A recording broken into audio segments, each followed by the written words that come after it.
By request, here is a guide on making the Bottle Marimba. It's a beautiful instrument with a pure resonance, and it can be made out of entirely recycled materials. This instrument is not my invention, many have made and played it before, but its documentation is quite slim. You will need a recycled soft drink bottle, a bicycle valve, scissors, and a bicycle pump. This project is actually quite simple. Begin by using scissors to poke a small hole in the bottle cap as shown. Be careful of sharp and exposed edges. Alternatively, you can use a drill or a rotary tool. Once it protrudes through the other side, rotate the cap around until the hole is just smaller than the width of the valve, like this one I prepared earlier.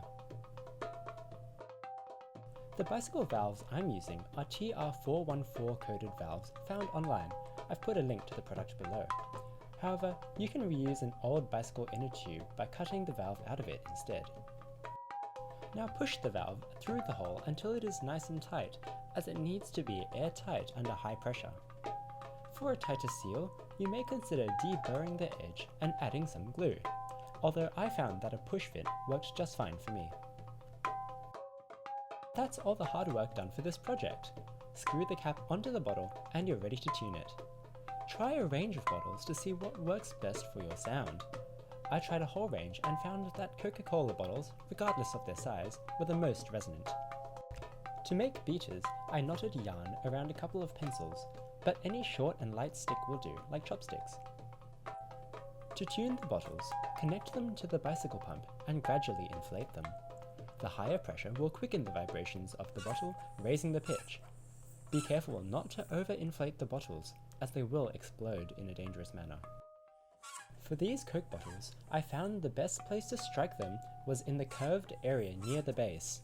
That spot gave the most pure sound and the least click from the stick. All done? Great! Now repeat to make as many as you like. To mount the bottles, I drilled some angled holes in a piece of wood and screwed it into a broken cymbal stand.